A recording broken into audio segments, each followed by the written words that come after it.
Oi, welcome to another video on the channel. We're here to chat about some Rugby League 26, back with an update, a state of play.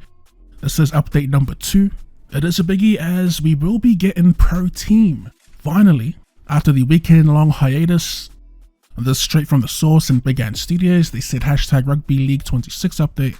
ProTeam will resume service at 6 PM Australian Eastern Standard Time, 21st July, so later this evening. They then went on to say that there will also be a gameplay update submitted to the platform holders tonight, and we do have those notes, which we will go over in a sec after this ProTeam news. They then say that we truly thank you for your patience this weekend.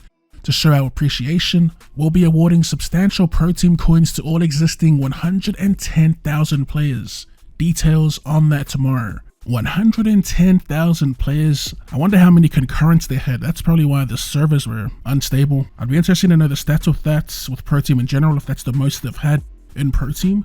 It is good to finally see that ProTeam will be back up and running this evening. Like I was saying in our first update, a lot of people, their sole purpose of buying the game was to play this mode. I'm keen to get in there myself and fully learn the ins and outs. Not long after, they came back and said that for those that did get to play Rugby League 26 ProTeam at launch before it was offline or taken offline, all card picks that were added to your account will be honored. For any packs opened where cards chosen were not added to your account, you will have the opportunity to choose from that same pack again with the same cards to pick from.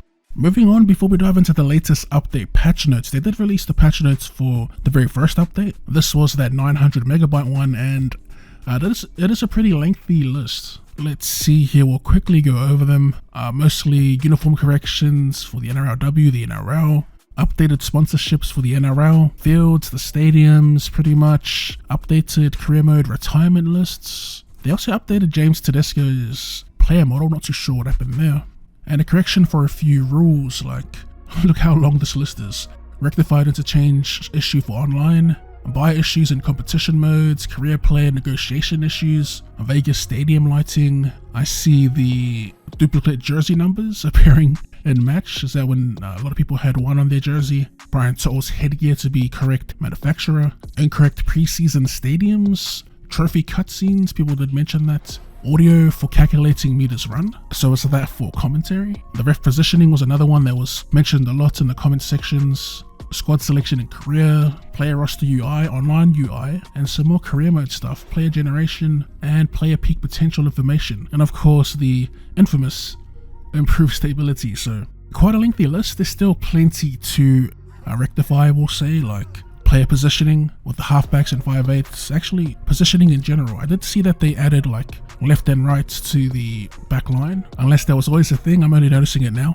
The player stats, like Insane was talking about yesterday, needs to be overhauled as the forwards are too dominant. And career mode stat tracking, that is still a biggie for a lot of people. Spoiler alert, they aren't on this latest update, which in size was about 200 megabytes. So update 2, they did make some rule changes. The first being prevented injuries, resetting tackle counts, removed advantage check when going into touch, rectified issues with golden points. I did experience that. I went to golden points, scored a try and the game wasn't over, we had to play the half out. Rectified issues with tap restart from kick to touch, giving correct tackle count, changed in touch and full to use correct restarts. I think the issue there was whenever you kicked it out on the full, the ball was either played where it landed out on the full, or it was halfway or something like that. You went back to the halfway line.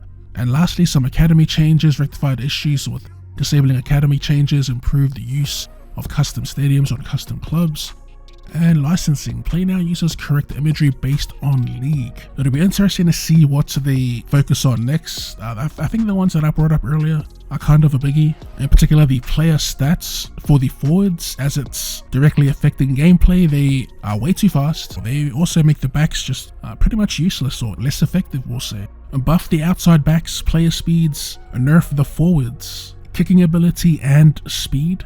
We should be golden. And also for career mode players such as myself, I'm hoping we get to see stat tracking. Someone told me that there's no Dally M award either. Basically, there's still a fair bit to do. We are going to call it there. That is the official state of play of Rugby League 26. If you enjoyed the video, be sure to run straight to that like button. And for more Rugby League related content, more content in general, go ahead and drop your boy a cheeky sub. Thanks for tuning in, and I'll see you later.